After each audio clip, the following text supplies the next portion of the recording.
μια γραμμή που γίνεται σύνθημα βοήθειας για όλα τα παιδιά. 1056. Έχεις εσύ ανάγκη? Ξέρεις κάποιο παιδί σε ανάγκη? Κάλεσε το 1056. Γραμμή ΣΟΣ από το χαμόγελο του παιδιού. Γεια σας, είμαι η Μόνικα.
Νιώθεις μικρή και αδύναμη μπροστά στον ερχομό ενός μωρού. Στην αγκαλιά σε βοηθάμε να φέρεις στον κόσμο το παιδί σου και να το μεγαλώσεις σωστά.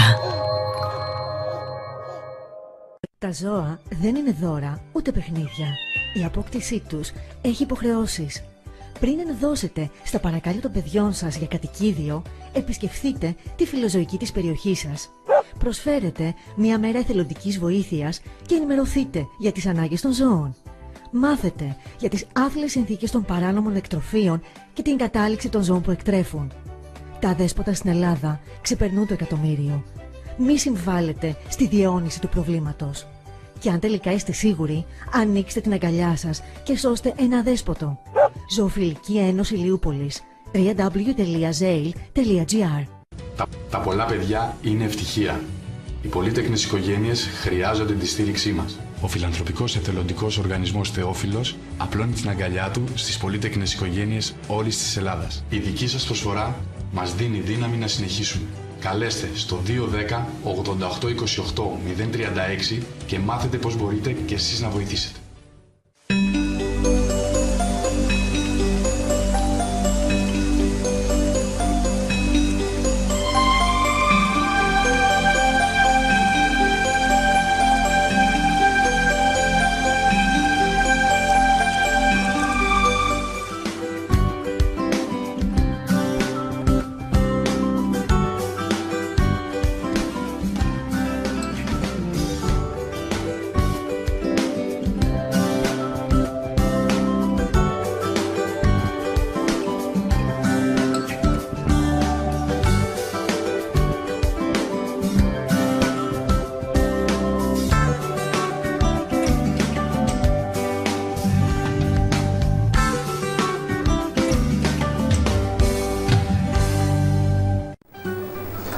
Καλησπέρα. Καλώς ήρθατε στο Global TV.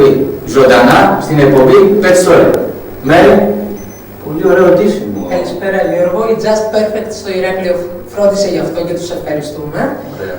Καλώς ήρθατε φίλοι και φίλες τηλεθεατές. Πριν ξεκινήσουμε, να σας υπενθυμίσω τα email επικοινωνίας με την εκπομπή μας. Για οποιαδήποτε επικοινωνία petstory@globaltv.gr, ενώ για τις αγγελίες για τα εξαφανισμένα τα χαμένα ζωάκια, petalert@globaltv.gr. Γιώργο, ποιον έχουμε απόψε καλεσμένο, πάμε να το γνωρίσουμε. Λοιπόν, μαζί μας είναι ένας παλιός φίλος. Είναι ο Ζουάν Κούρτης, είναι σκηνοθέτης. Καλησπέρα, Γεια σας, χαίρομαι που σας βλέπω πάλι και υπό αυτές τις συνθήκες. Να καλωσορίσω εσάς και τους φίλους της εκπομπής. Να πω ότι με λένε Ζωάν Κούρτης, είμαι σκηνοθέτης.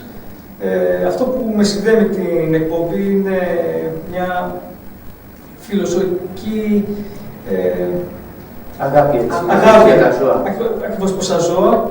Γιατί άλλος αν μας βλέπει θα πει σκηνοθέτη τι το θες, τι εκπομπή είναι εδώ. Κατάλαβε. Πώς συνδέεται π.χ. με την εκπομπή. Ναι, είχα την τύχη να συνεργαστώ με μια φιλοζωική εταιρεία πριν μερικά χρόνια για ένα τηλεοπτικό σποτάκι με θέματα δέσποτα σκυλιάδων. Αυτό είναι καλό, είναι. Είχε επιτυχία, αυτό έχει παιχτεί στην Ελλάδα ή στο εξωτερικό? Στην Ελλάδα, κυρίως διαδικτυακά. Κυρίως διαδικτυακά. Για τους φίλους μας που δεν σε γνωρίζουν, πες μας λίγο την ιστορία σου, από πού ήρθες, πώς βρέθηκες εδώ. Λοιπόν, κατάγομαι από τη Συρία. Ναι.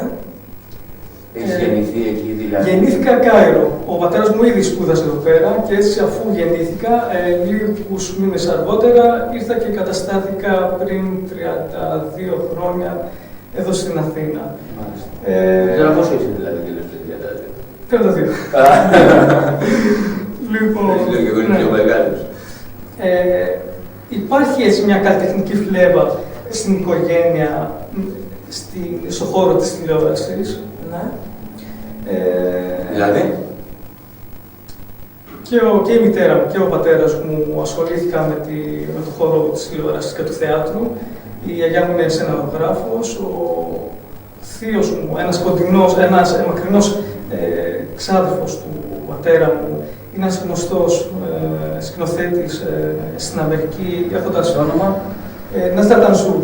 Είναι γνωστός, δεν το ξέρω εγώ, ναι. Είναι γνωστός για κάποιες ταινίες του, όπως η ταινία με τον Άντονι Κουίν, το λιοντάρι της ερήμου.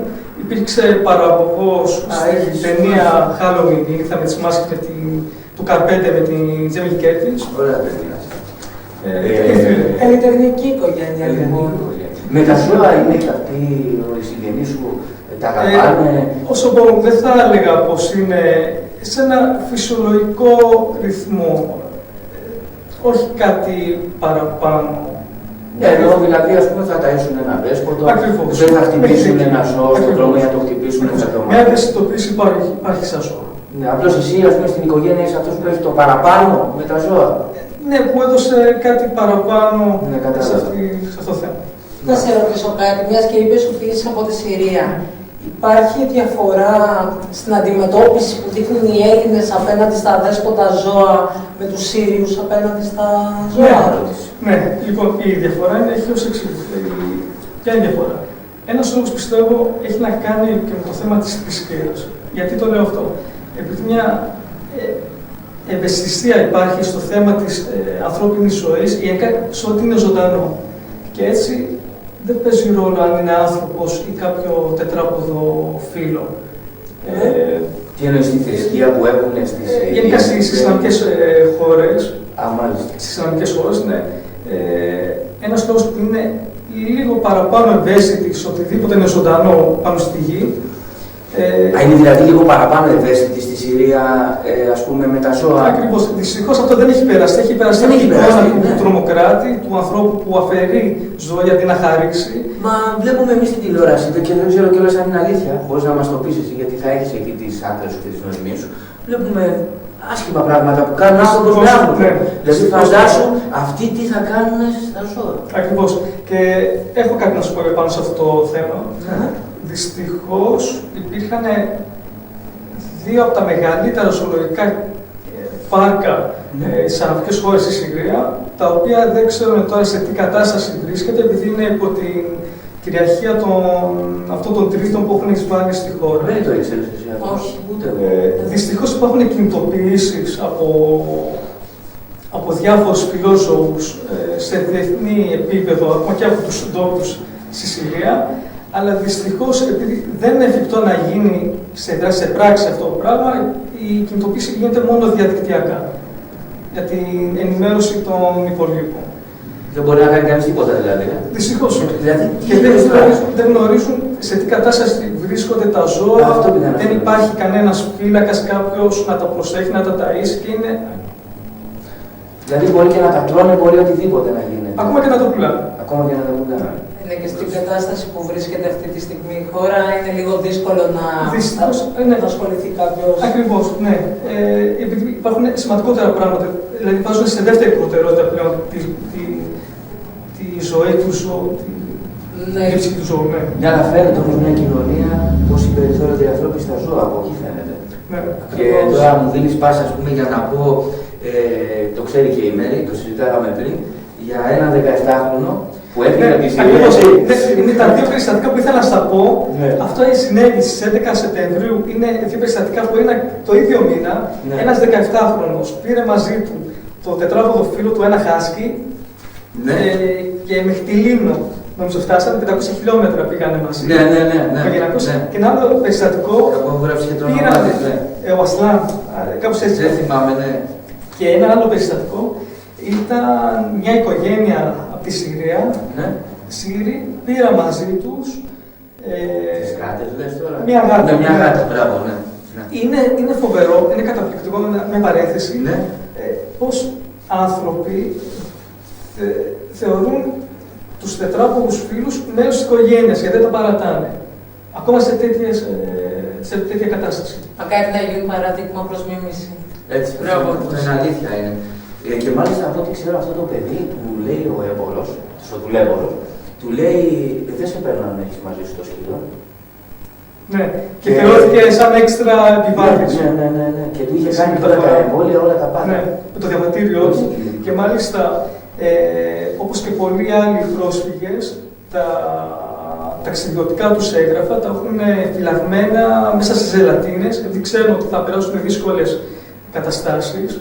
Με νερά, με νερά. Υπάρχει και μια μεγάλη πιθανότητα να βουλιάξουν και να παραμείνουν για πολλές ώρες μέσα στη θάλασσα. Ακούμε τι γίνεται. Δυστυχώς. Και τα ταξιδιωτικά και το διαβατήριο του σκύλου και το έχει φυλαγμένο μαζί με το δικό του. Για να δούμε το πόσο του ήταν σημαντικό ο φίλος του. Είπαμε, μέρος της οικογένειας. Μέρος της οικογένειας, ακριβώς. Αυτό μας το έλεγε και η κυρία Γεωργία, η μακρύ από την Κόφα, την προηγούμενη φορά, στην προηγούμενη εκπομπή, ότι πρέπει να θεωρούμε μέλη της οικογένειας. Μα έτσι είναι. Και εγώ το σκύλο μου μέλος της οικογένειας μου το θεωρώ. Που το λέω, είπαμε. Έκτορας. Κάτι διάβασα κάπου. Ετοιμάζεις κάποια ταινία, κάποιο ντοκιμαντέρ σχετικά με τα ζώα. Θες να μας μιλήσεις λίγο γι' αυτό? Έτσι σε φεύγει τις μέρες τίποτα. Τα καλά, όχι. Ναι, χάρη σε μια φιλοζωική ομάδα, μελλοντικά, αυτό θα γίνει το 2016, θα υπάρξει μια δράση μέσα του διαδικτύου, ενημέρωση των πολιτών μέσα από βίντεο και συνεντεύξεις για την καθημερινότητα, το πώς βλέπει ο πολίτης και το τι προβλήματα έχει στην καθημερινή ζωή με θέματα κατοικίδια. Γιατί τέτοια περιστατικά υπάρχουν άπειρα. Άμα ανοίξουμε οποιαδήποτε φιλοζωική ισοσελίδα και πάμε στην κατηγορία που είναι οι καταγγελίες, θα δούμε ιστορίες που θα μπορούσαμε να συζητήσουμε για μέρες. Όπως τραυματισμό κατοικιδίων, από αδιαφορία ή όχι αδιαφορία του κράτους, αδυναμία του κράτους προς αυτούς που θέλουν να βοηθήσουν. Ναι, αλλά όμως και αυτός που το χτυπάει τώρα, Ζωάν, και το παραθέτει, δεν είναι εγκατάλειψη, δεν θεωρείται. Το κράτος έχει τι να κάνει, δηλαδή να έχει έναν αστυνομικό πάνω από το καθένα, ναι. Δυστυχώς και αυτό πρέπει να ενημερωθεί ο πολίτης, να υπάρχει αυτή η παιδεία, ώστε τουλάχιστον να του δώσει τις πρώτες βοήθειες. Από τη στιγμή που έχουν βρει ένα άλοθη και την εύκολη λύση, ότι τα ζώα δεν μιλάνε. Τι είναι αυτό, δηλαδή, με αποτέλεσμα να μην υπάρξουν, να μην είναι μάρτυρες στο περιστατικό και να μην καρφώσουν το ποιος το έκανε. Με αποτέλεσμα να έχουν το κεφάλι του σύσσωλο, σαν να μην τρέχει τίποτα. Ενώ αν ήταν σε κάποιον. Δηλαδή πρέπει να μιλάνε, δηλαδή. Δυστυχώς, ναι. Δυστυχώς έτσι το βλέπουν. Καλά, αυτό να σου πω κάτι δεν παίζει ρόλο και ανθρώπους σκοτώνουν. Πριν 2 εβδομάδες χτυπήσαν ένα ποδηλάτι και τον εγκαταλείψαν στον Πειραιά. Δυστυχώς αυτά είναι τα άτυχα περιστατικά που συμβαίνουν και πολύ συχνά, κυρίως στην Ελλάδα. Και θα ήθελα πάνω σε αυτό το θέμα. Πριν μερικά χρόνια, κάπου το 2015, αν δεν κάνω λάθος, υπήρχε ένας παγκόσμιος ποδηλάτης, μου διαφεύγει το όνομά του. Τον Άρθρον λες. Όχι. Που διέσχισε όλη την Ιφίλιο με το ποδήλατο πήγε Θιβέτ, πήγε στο Ισραήλ, πήγε στην Αφρική με το ποδήλατο. Και ήρθε στην Ελλάδα και το πάρε. Ήρθε στην Ελλάδα και πού πέθανε? Στον Ισθμό. Πώς το αυτοκίνητο στον Ισθμό? Στην Αττική Οδό και απειβίωσε στη Λεωφόρο Κηφισίας λόγω της κίνησης. Αν είναι δυνατόν. Δεν το ξέρα, παιδιά. Αυτό και με ποδήλατη δεν το ξέρα. Σοβαρά μιλάω. Αυτό είναι εντάξει, είναι για κλάμα. Είναι δυστυχώς αυτό που λέγαμε. Κάποιες αδυναμίες, κάποιες ελλείψεις που δεν μπορεί να καλύψει δυστυχώς η χώρα. Έχει φορτωθεί τόσα πολλά που δεν ξέρει πραγματικά από πού να καλύψει. Άρα μου λέει δηλαδή ότι αφού τόσους ανθρώπους τους παρατάνε έτσι, φαντάζομαι τα ζώα. Ακριβώς. Να επανέλθω λίγο στη Συρία. Οι νόμοι του κράτους απέναντι στη συμπεριφορά των ανθρώπων στα ζώα είναι πιο αυστηροί από ό,τι είναι εδώ στην Ελλάδα ή πιο ελαστική? Όχι, είναι πιο ελαστική. Απλά υπάρχει η ανθρώπη, δηλαδή κάτι σαν οι άνευ κανόνες. Ακριβώς επειδή επικρατεί και η θρησκεία και το θέμα ότι ο καθένας θα σεβαστεί το ζωντανό πλάσμα, δεν έχουν μπει στη διαδικασία να το κάνουν και νόμο αυτό. Επειδή δεν υπάρχει θρησκευτικός νόμος πάνω στα ζώα όπως π.χ. στη Σαουδική Αραβία. Δηλαδή, εκεί πέρα και πάλι δεν υπάρχει. Υπάρχει ο θρησκευτικός νόμος, αλλά και πάλι δεν κοιτάει στη ζωή του τετράποδου. Μάλιστα. Υπάρχει άλλος σεβασμός υπάρχει. Ακριβώς. Πάντως δεν εφαρμόζεται τώρα. Από ό,τι βλέπω τουλάχιστον στην τηλεόραση, γίνεται χαμός. Τώρα κάπως έχει ξεφύγει δυστυχώς η κατάσταση. Γιατί παλιά ήταν διαφορετικά τα πράγματα πριν τον πόλεμο. Μιλάμε τώρα πριν 5 χρόνια. Φέτος κλείνουμε τα 5 χρόνια από την εισβολή που έγινε από τρίτους προς τη Συρία. Ναι. Και μέσα σε αυτά τα 5 χρόνια έχουν γίνει τόσα πολλά εγκλήματα, όχι μόνο στους ανθρώπους, ακόμα και στα ζώα. Όπως το περιστατικό τώρα, το παράδειγμα που είπαμε με τους ζωολογικούς κήπους. Ναι, κατάλαβα. Αυτό δεν το ξέραμε καν και δεν έχει βγει στο διαδίκτυο ή στην τηλεόραση. Δυστυχώς δεν θα έλεγα ότι τα σνομπάρουμε το θέμα της ζωής των ζώων, αλλά πιστεύω σνομπάρουμε διαφορία. Δεν πιστεύουν ότι θα είναι μια είδηση που θα ενδιαφέρει τον καθένα μας. Πώς δεν καλά, μέσα θα μου πεις. Έχει σχέση με τα ζώα και δεν ενδιαφέρει τον καθένα μας. Όλους μας ενδιαφέρει. Δυστυχώς ήταν πιο πολύ, εγώ πιστεύω, τη τηλεθέαση παρά στην ευαισθητοποίηση των καταστάσεων εκεί πέρα. Τώρα έτσι μου ήρθε, εκεί ρίχνουν φόλες και τέτοια πράγματα, δηλητηριάζουν ζώα. Έτσι τώρα μου ήρθε αυτό στο μυαλό να σε ρωτήσω. Δυστυχώς υπάρχει αυτό το φαινόμενο. Παρόλο που υπάρχει και η ευαισθησία σε αυτές τις ψυχές, υπάρχουν και οι άνθρωποι που μπαίνουν στον πειρασμό για το ΑΒ λόγο να το κάνουν αυτό. Υπάρχει τιμωρία γι' αυτό? Τιμωρία, όχι ακριβώς για αυτή την πράξη, επειδή έκανα κακό σε ένα ζώο, για την πράξη γενικότερα. Δηλαδή, κάπως δεν δικαιολογείται, αλλά όχι για την πράξη επειδή έβλεψε κάποιο ζώο. Ναι, κατάλαβα. Δυστυχώς τα δικαιώματα των ζώων είναι σε δεύτερη φτερότητα. Και τρίτη. Έγινε μια παρένθεση στην Ιορδανία, όταν πρώτο άνοιξαν τα κινέζικα εστιατόρια, κάπου στη δεκαετία του 80 αυτό συνέβη. Μέσα στο διάστημα 2 εβδομάδων, κατά κάποιο μυστήριο τρόπο, εξαφανίστηκαν όλα τα ζωντανά και αδέσποτα της περιοχής εκείνης. Καταλαβαίνω. Και μια και το έπαιξε αυτό, να σας πω γιατί εγώ δεν το έπαιξα. Απλά για να πληρώσω, να δούμε, δηλαδή, για να δούμε γιατί σταματάει αυτό το πράγμα, δηλαδή γιατί έκλεισαν τα κινέζικα εστιατόρια, όχι επειδή χρησιμοποιούσαν τα ζώα, επειδή ήταν παράνομο το κρέας τους. Δηλαδή δεν είχε νομιμοποιηθεί το κρέας των αδέσποτων, των σκυλιών και των γατιών, για παράδειγμα. Κατάλαβα. Και πάνω σε αυτό, για την Ελβετία έχετε ακούσει. Γιατί είναι γνωστή η Ελβετία?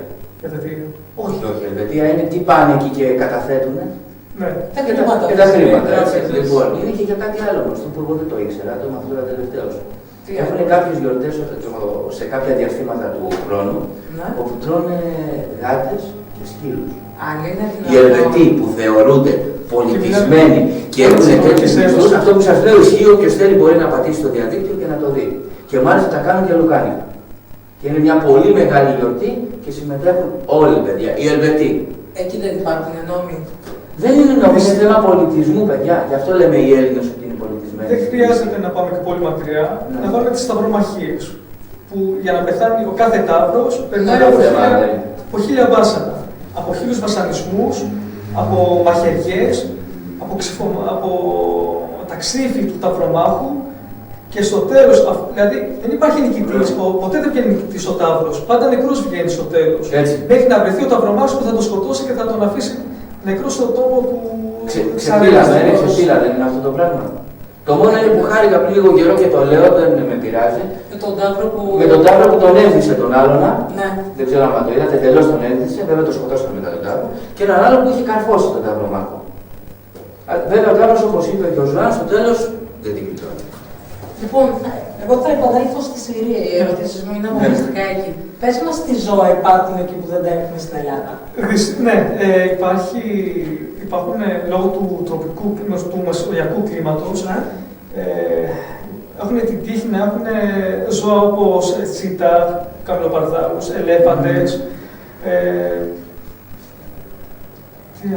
Βοηθάει κυρίως το κλίμα και το ότι είναι κοντά σε γειτονικές χώρες που τα έχουν αυτά τα ζώα και να τα έχουν. Δυστυχώς εγώ δεν είχα την ευκαιρία ποτέ να πάω στους ζωολογικούς κήπους της Συρίας για να... δεν έχεις, θα μου πεις αφού έφυγες... Αν και πηγαίνω ερχόμουν τα καλοκαίρια, αλλά ποτέ δεν είχα την ευκαιρία να επισκεφτώ ένα από αυτά τα ζωολογικά. Είναι αυτοί οι δύο οι μεγάλοι που μας έλεγες. Ναι, δεν είναι στο κέντρο της Αθήνας, είναι εκτός.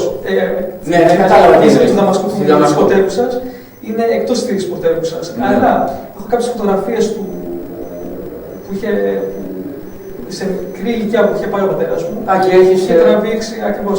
Πραγματικά είναι καταπληκτικός χώρος. Εκεί πέρα έχει κανείς να έχει την ευκαιρία να δει από κοντά ζώα που μόνο στις ταινίες και σε ταινίες animation όπως στη Μαδαγασκάρη να δει.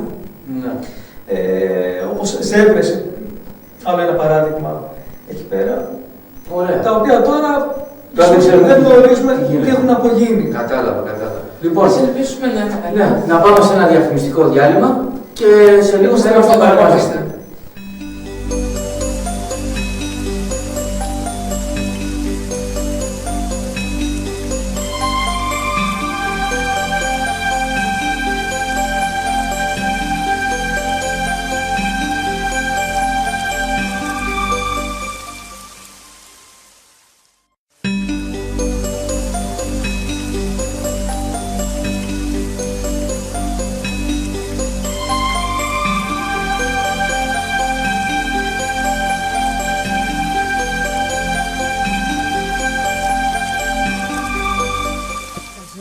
Δεν είναι δώρα ούτε παιχνίδια. Η απόκτησή τους έχει υποχρεώσεις. Πριν ενδώσετε στα παρακάλια των παιδιών σας για κατοικίδιο, επισκεφθείτε τη φιλοζωική της περιοχής σας. Προσφέρετε μια μέρα εθελοντικής βοήθειας και ενημερωθείτε για τις ανάγκες των ζώων. Μάθετε για τις άθλιες συνθήκες των παράνομων εκτροφίων και την κατάληξη των ζώων που εκτρέφουν.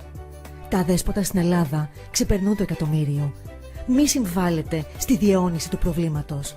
Και αν τελικά είστε σίγουροι, ανοίξτε την αγκαλιά σας και σώστε ένα αδέσποτο. Ζωοφιλική Ένωση Ηλιούπολης. www.zail.gr. Pet Story, ζωντανά, εδώ στην Ελλάδα μας. Θα σας πάρω και πάλι. Λοιπόν, θα ήθελα να σε ρωτήσω, να έρθουμε λίγο στην Ελλάδα τώρα. Σου έχει συμβεί ποτέ να συναντήσεις κάποιο περιστατικό βίας, εσύ, κάποιος φίλος σου, κάποιος δικός σου άνθρωπος? Κάτι σχετικό με τα ζώα. Πάνω στο ναι. Δεν ήταν ακριβώς πράξη βίας, απλά βρεθήκαμε σε μια δύσκολη κατάσταση, το οποίο δεν υπήρχε κάποιος να βοηθήσει και ήταν καθαρά κάτι που έπρεπε να το κάνουμε, να το αναλάβουμε εμείς. Θες να μας πεις λίγο? Λοιπόν, εγώ πιστεύω ότι δεν θα είναι ούτε η πρώτη, ούτε η τελευταία περίπτωση ακριβώς που λοιπόν, αυτό συνέβη και μάλιστα αυτό το καλοκαίρι. Σε μια πάρα πολύ καλή μου φίλη, η οποία εγώ, λόγω της φιλίας μας, δεν μπορούσα να το αφήσω έτσι. Ο γείτονας στην ίδια πολυκατοικία είχε ένα ζευγάρι σκύλων τα οποία γέννησαν φέτος και τα είχε βάλει στο προάβλιο της πολυκατοικίας, με αποτέλεσμα όλοι οι κάτοικοι. Ναι, ήταν 25. Και με αποτέλεσμα η ίδια κάθε μέρα με δικά της έξοδα να πηγαίνει κάτω, να καθαρίζει τους χώρους, να φροντίσει και να ταΐσει τα κουτάβια αυτά, επειδή ο ίδιος ο ηλικιωμένος δεν μπορούσε μόνος του λόγω της ηλικίας και της κατάστασής του να φροντίσει τα ζώα. Με αποτέλεσμα να έχει πάρει την πλήρη ευθύνη χωρίς να είναι δικά της η φίλη του. Κανένας άλλος από την πολυκατοικία. Ναι, δεν τελειώνει εκεί όμως το θέμα αυτό. Υπήρχαν παράπονα περί δυσοσμίας, περί μας πήγαν συνέχεια, ειδικά τα βράδια. Λογικό είναι, ναι. Κάποιος πρέπει να τα υιοθετήσει, γι' αυτό λέμε να υιοθετούμε. Γι' αυτό λέμε να κάνουμε στήρωση στα ζώα. Ναι. Εκεί ήθελα να καταλήξω για το θέμα της ενημέρωσης και της παιδείας που ο καθένας έπρεπε τα βασικά που δώσαν να τα ξέρει. Λοιπόν, τι έγινε τώρα. Με αποτέλεσμα να μαζέψουν υπογραφές από όλους τους ενίκους, από τους κατοίκους της πολυκατοικίας και να καλέσουν την υγειονομική για να καταγγείλουν τον κύριο περιστατικό αυτό για να μαζέψει, να βρεθεί μια λύση να μαζέψει τους κύριους. Δεν θα μπορούσαν όμως, παιδιά, συγγνώμη που διακόπτω Μέρη, δεν θα μπορούσαν όλοι αυτοί, ο καθένας τους από 5 λεπτά να σπαταλήσει για να βοηθήσουν αυτή την κατάσταση. Δηλαδή, για να μαζέψουν υπογραφές, να διώξουν τα σκυλάκια, βρήκαν χρόνο. Δυστυχώς, ούτε μια κονσέρβα, ούτε σκυλοτροφή, ποτέ τους κανένας δεν πρόσφερε σε αυτά τα κατοικίδια. Εκτός από την κοπέλα. Ακριβώς. Με αποτέλεσμα να έρθει η νομική υπηρεσία και να του δώσει προθεσμία. Είχε περάσει 4 μήνες από τότε που είχαν γεννηθεί. Ναι. Το περιστατικό συνέβη για 4 μήνες. Του δώσανε προθεσμία μία εβδομάδα να ξεφορτωθεί όλα τα σκυλιάκια που είχε εκεί πέρα παραιτημένα στην Καλύτερα να ξεφορτωθεί, δεν μου άρεσε αυτή η λέξη, δηλαδή τι του είπα. Ξεφορτωθεί ακριβώς έτσι όπως έχει.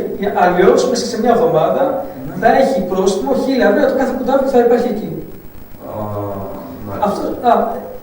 Εδώ πέρα εμπλέκονται μεταξύ πάρα πολλά πράγματα και εδώ καταλαβαίνουμε ότι άνθρωποι ακόμα και του δημοσίου το πόσο γνωρίζουν το θέμα των φιλοζωικών εταιριών και σε τι βαθμό μπορούν να βοηθήσουν αυτά τέτοιες καταστάσεις. Θα επανέλθουμε εκεί απλά να εξηγήσω τι έγινε με αυτή την περίπτωση.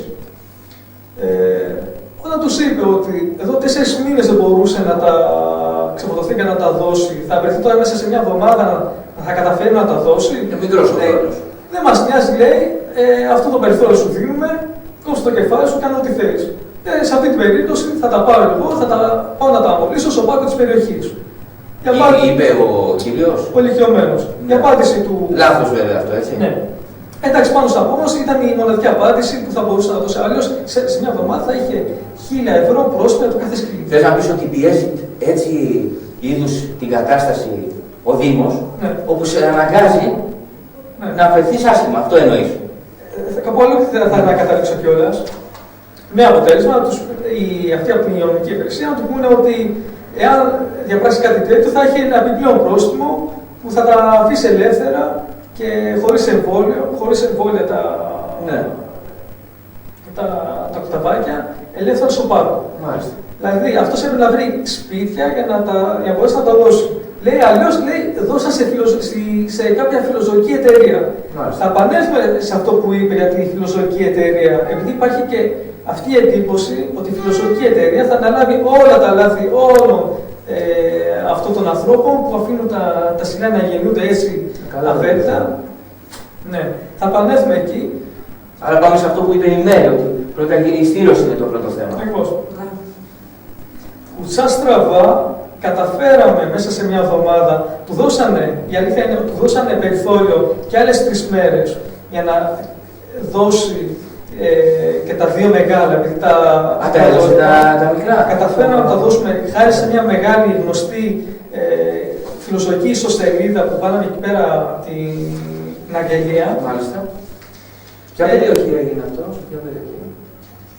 Κοντά στο Παγκράτη. Κοντά στο Παγκράτη, μάλιστα. Λοιπόν, έχει φιλοζωική. Λοιπόν, επαναρχόμαστε σε αυτό το θέμα της φιλοζωικής. Άνθρωπος της κοινωνικής υπηρεσίας πρότεινε σαν λύση να δοθούν σε κάποια φιλοζωική εταιρεία. Αυτό που δεν γνωρίζουν, όπως και εκείνος που θα έπρεπε να το γνωρίζει αυτό το πράγμα. Και πιστεύω και πάρα πολλοί άνθρωποι που έχουν εντύπωση πως οι φιλοζωικές εταιρείες λειτουργούν σαν κάτι σαν ελεύθερο ανοιχτό ξενοδοχείο. Θα μπορούσε ελεύθερα όλοι, ό,τι αδέσποτα και σκυλιά, να τα πάνε να τα αφήσουν εκεί. Δεν είναι μάγιο. Ακριβώς λες και έχουν ένα απέραντο χώρο και θα μπορούσαν εκεί να βλέπουν και να. Ζουν με δικά τους έξοδα από την τσέπη τους, να η Μέρη τα ξέρει. Είναι γεμάτες και φιλοζωικές. Ακριβώς, σε όποιες φιλοζωικές ισοσελίδες μπήκαμε, καμία δεν είχε τη δυνατότητα να πάρει να κρατήσει αυτά τα. Μία γάτα Μέρη διάβαζα, δεν θυμάμαι πόσες χιλιάδες γατάκια στα 7 χρόνια, αν δεν τη στηρώσουν, γεννάει. Μόνο μία γάτα. Δηλαδή φαντάσου τι γίνεται. Και έχουμε αυτό το φαινόμενο με τις γάτες όταν στην πόλη. Και το μόνο, δηλαδή αυτό πρέπει δηλαδή, να το γνωρίζουν οι άνθρωποι, οι πολίτες της χώρας, ότι οι φιλοζωικές δεν έχουν τη δυνατότητα να φιλοξενήσουν κατοικία και αδέσποτα ζώα. Το μόνο που μπορούν να κάνουν είναι να προσφέρουν χρήσιμες συμβουλές, την ΙΑ τους, οι οποίοι παρέχουν στηρώσεις σε χαμηλές τιμές, σύνταξη της αγγελίας ώστε να μπορέσουν να τα δώσουν και να τα πάρει κάποιες ενδιαφερόμενες ή κάποιες ενδιαφερόμενες οικογένειες αυτά τα αδέσποτα. Καλά, τώρα με το διαδίκτυο γίνεται καλή δουλειά. Το διαδίκτυο. Εάν δεν υπήρχε το διαδίκτυο, δηλαδή αν πηγαίναμε πίσω στην εποχή της εφημερίδας, εκεί ήταν ακόμα πιο πρωτόγνωρες. Όχι, τώρα είμαστε καλά και τα email που δίνει η Μέρη, μπορεί ο κόσμος ό,τι ανακοινώσεις έχει, ό,τι προβλήματα έχει. Τα τελευταία χρόνια η δραστηριότητα και η ευαισθητοποίηση πάνω στο θέμα των ζώων πραγματικά είναι πιστεύω σε πολύ καλό βαθμό σε σύγκριση με άλλα χρόνια εδώ στην Ελλάδα. Έτσι το βλέπεις εσύ, Ναι. Και σε αυτό βοήθησε πάρα πολύ και το διαδίκτυο. Και όχι μόνο το διαδίκτυο, και άνθρωποι που θέλουν να βοηθήσουν και χρησιμοποίησαν ως εργαλείο το διαδίκτυο για αυτό. Εσύ έχεις κάποιο ζωάκι. Ναι, λοιπόν, πώς το αποκτήσαμε αυτό. Ένα γκριφόν μαλτές, το οποίο ήταν αδέσποτο. Το ένα του μάτι είναι τυφλό. Ναι. Το έχουν χτυπήσει δηλαδή. Δεν το γνωρίζουμε, επειδή έτσι το βρήκαμε. Και η αλήθεια είναι ένας φίλος μας το βρήκε και πώς έγινε η ιστορία αυτή. Εμείς πριν 5 χρόνια περίπου είχαμε ένα. Φαίνεται ότι είναι σκηνοθέτης, ημερομηνίες, ώρες, λεπτά που ήταν, χρόνια. Ξέρεις, όταν συνδυάζω, δηλαδή ακριβώς πριν 5 χρόνια, με κάποιο περιστατικό που έγινε εκείνη τη χρονιά. Ναι, κατάλαβα. Υπήρχε ούντια ή κάποια ταινία που βγήκε σε αυτή τη χρονολογία. Κάπως έτσι όταν συνδυάζω και τα έχω αριθμημένα, χρονολογημένα όλα στο μυαλό μου, οργανωμένα. Λοιπόν, ναι. Πριν 5 χρόνια λοιπόν, χάσαμε ένα γκριφόν που είχαμε για 4 περίπου χρόνια. Κάλες χάσατε για το σπίτι? Όχι, δυστυχώς κόλλησε αυτό το καλαζάρ. Και το καταλάβαμε. Μέρη αυτό που φοβόμαστε. Σχεδόν 2 εβδομάδες αργότερα. Και δεν είχαμε πάρει καθόλου χαμπάρι ότι έπασχε από αυτό. Και εμείς νομίζαμε ότι ήταν μια πλήρωση επειδή ήταν χειμώνας. Και θα κάνουμε και μια εκπομπή, η Μέρη θέλει να κάνει, το έχει ζητήσει εδώ και καιρό, μια εκπομπή να κάνουμε για το καλαζάρ. Τώρα δεν ξέρω αν θα το σωστό να καταγγείλω και ένα περιστατικό που έγινε με το συγκεκριμένο, με μια κτηνία, δεν χρειάζεται να. Όχι, θα μας το πεις αυτό, μεταξύ μας απλώς ένα περιστατικό που έγινε με το συγκεκριμένο το συγκεκριμένο γκριφόν που είχαμε, τη Ζολή, ήταν τεθνικό, η Ζολή, ήταν στα τελευταία της. Είχαν ακρώσει όλα τα εσωτερικά όργανα. Κάτσε, περίμενε, τι ηλικία είχε? Ήταν μικρή. Ήταν γύρω στα. Είχε καρκίνο, είχε. Λόγω του καλαζάρ. Λόγω του καλαζάρ, ναι, τα ξεχάστηκα. Ήταν στο τελευταίο στάδιο. Δεν θέλω να το σκέφτομαι καν την αρρώστια για αυτό ότι. Και ήταν 5 χρονών περίπου. Κρίμα. Και ήταν ακριβώς η ηλικία την οποία την είχαμε συνηθίσει και ήταν. Μέρος της οικογένειας. Ακριβώς. 5 χρόνια, λογικό. πήγαμε στην κτηνία του, μας είπε ότι τη σοβαρή κατάσταση που έχει. Ναι. Και μας είπε ότι είναι θέμα όχι πλέον θέμα ημερών, ναι. αλλά θέμα πλέον ωρών, αν θα τη βγάλει ή όχι. Σας είπε. Ναι. Και όντως έτσι ήταν. Απλά εμείς τι ζητήσαμε. Ζητήσαμε για να είμαστε σίγουροι ότι πάσχει από αυτό. Τη ζητήσαμε να μας κάνει εξέταση αίματος. Ναι. Εκείνη δεν κάνει κάτι τέτοιο, απλά πήρε δείγμα από το αίμα της και είπε ότι θα το πάει στο βιολογικό κέντρο. Ναι, για να κάνει την ανάλυση. Για να κάνει την ανάλυση στο χημείο, για να κάνει την ανάλυση αίματος. Ναι. Το κράτησε το μπουκαλάκι, πληρώσαν προκαταβολικά ένα μεγάλο ποσό. Ναι. Για να γίνει εξέταση. Για να γίνει αυτό. Εσείς απλώς θέλατε να το κάνετε, σας είπα ότι έχουν μείνει ώρες. Δηλαδή, μας είπε ότι δεν είναι ανάγκη, ούτως ή άλλως θα πεθάνει. Απλά εμείς για σιγουριά να ξέρουμε από τι έπασχε και από τι έπαθε. Πάρα πολύ. Δηλαδή το καταλαβαίνα, το βλέπαμε κιόλας. Δεν σας είπε να κάνετε euthanasia. Σε τέτοια περίπτωση που πονάει, συνήθως ο κτηνίατρος προτείνει. Να σου πω την αλήθεια, αυτό δεν το θυμάμαι. Επειδή είχα το μυαλό μου πιο πολύ στο να τη φροντίσω παρά το τι μου έλεγε η κτηνίατρος. Ναι, γιατί αν είναι να υποφέρει και να πεθάνει από τους κόλους, να κάνει euthanasia. Ναι. Είναι κάτι που όλοι το αποφεύγουμε και δεν θέλουμε να μας συμβεί. Δυστυχώς είναι η τελευταία λύση. Δυστυχώς είναι η τελευταία λύση. Το να υποφέρει. Ναι, και κάποιοι το θέλουν αυτό να γίνει και για τους ανθρώπους. Καταλαβαίνεις σε τέτοιες περιπτώσεις. Και έχουν βγει και ταινίες πάνω σε αυτό το θέμα. Θα θέλαμε να το σκεφτείς αυτό. Ναι. Να το σκεφτείς. Δηλαδή μια ταινία μικρού μήκους όπως κάνει. Ένα παράδειγμα με κάποιο ζώο θα ήταν παράδειγμα και για τους ανθρώπους. Δηλαδή πώς είναι. Ναι. Πώς η τελευταία σου ταινία τώρα ήταν του Ρέμπραντ, νομίζω. Του Ρέμπραντ, ναι. Όποιος θέλει μπορεί να πει να το δει. Θα έρθουμε πάλι στο θέμα του Ρέμπραντ, γιατί και το ρεμπικού μήκους ταινία που μόλις ετοίμασα. Όχι, για να δουν να έχουν το μυαλό του ο κόσμος για την ταινία που θα βγάλει για τα ζώα, γιατί εμάς αυτό μας ενδιαφέρει. Καλός ο Ρέμπραντ, εγώ δεν λέω, ζωγράφος άριστος και η ζωή Ιταλία, αλλά εμείς για τα ζώα ενδιαφέρομαστε. Στην κοινωνία, εκτός από το θέμα της τέχνης, πιστεύω είναι πιο αναγκαίο ό,τι έχει να κάνει με θέμα, με κάτι ζωντανό πάνω στη γη. Εγώ πιστεύω ότι έχει πιο πολύ προτεραιότητα από οτιδήποτε άλλο. Ζωάν, επειδή έχει ζήσει και εσύ με ζώα, καταλαβαίνεις ότι είναι το ίδιο με εμάς, δεν έχουν καμία διαφορά. Ακριβώς. Η μόνη διαφορά είναι ότι δεν μιλάνε. Ναι. Και το άλλο δυστυχώς το κρατάνε μέσα τους. Έχουν διαφορά. Και την τύχη τους την κρατάνε πραγματικά στα χέρια μας. Επειδή αυτοί ούτε τη δυνατότητα έχουν να πούν ότι πονάνε, ούτε μπορούν να πάνε σε γιατρό για να γιατρευτούν. Και παραμένουν σιωπηλοί με τον πόνο τους. Πιστεύω όμως ότι έχουν δικό τους τρόπο και να μας μιλήσουν και να μας δείξουν. Αρκεί να έχουμε τεντωμένες τις κεραίες μας και να τα ακούμε. Ακριβώς. Αυτοί που ενδιαφέρονται και να αγαπάνε.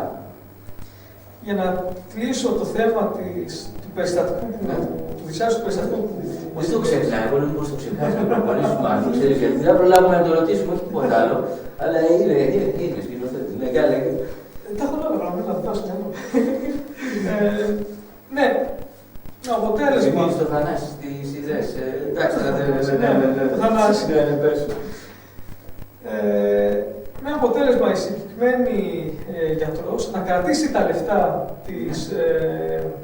της εξέτασης, να μην την κάνει. Δεν πήγε καθόλου στη διαδικασία να στείλει το αίμα για ανάλυση και όταν πήγαμε εμείς 2 μέρες αργότερα μας έλεγε «Τα κάπου εδώ πέρα, απλά τα έχουμε χάσει». Αυτό είναι μεμονωμένο περιστατικό, δεν είναι, δηλαδή, ξέρω σε πείραξε, ήταν ο σκύλος, αλλά είναι μεμονωμένο.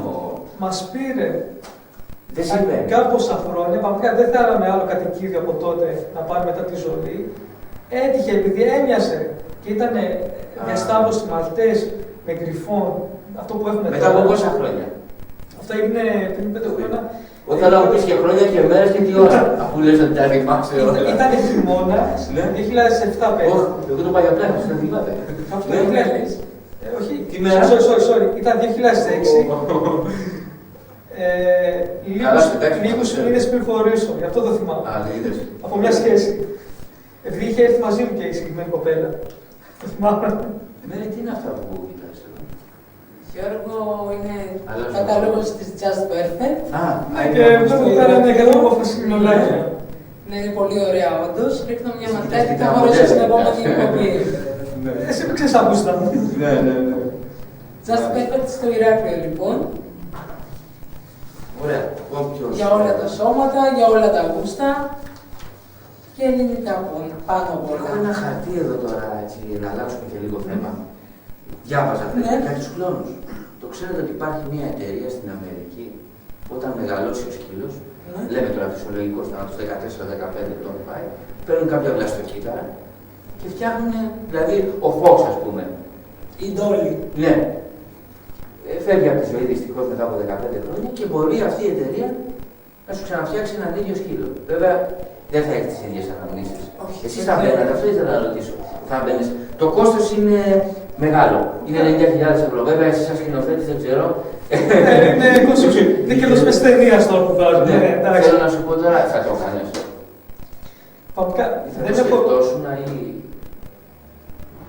Δεν έχω βρεθεί σε αυτόν τον βαθμό ώστε να νοσταλγήσω. Πιστεύω καταρχάς, δεν το κοιτάω τόσο πολύ θρησκευτικά αυτό το θέμα, ότι είναι αμαρτία, ότι θα ξανακάνουμε, θα μπούμε σε θέμα ότι θα γίνουμε θεοί και θα ξανα...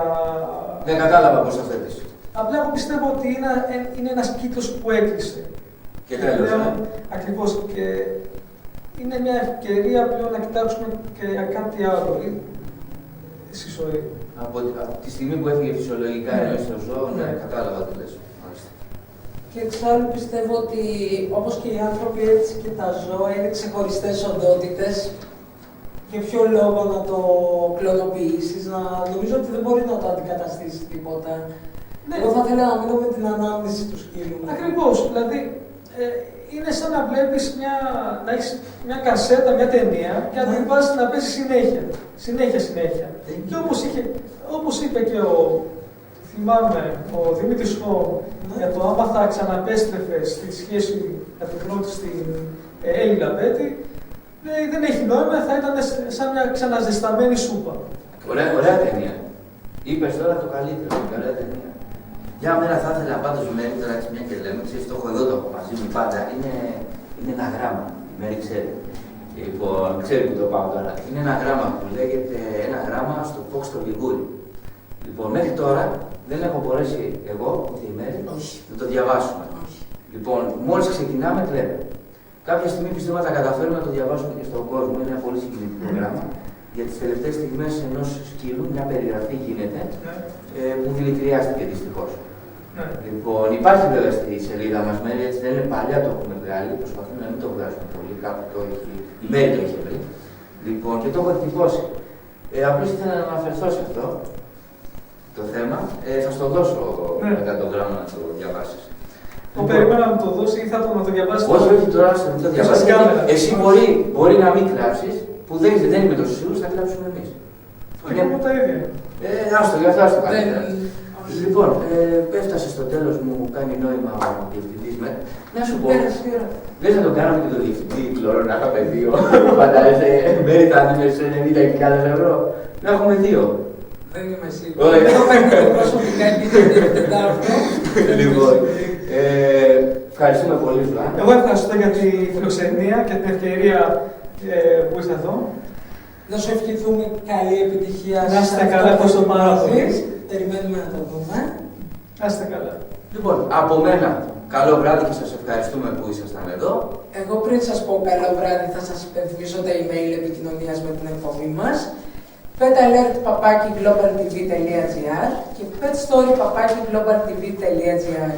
Καλό βράδυ και από εμάς μέχρι την επόμενη εβδομάδα. Καλό βράδυ και από μένα. Γεια σας.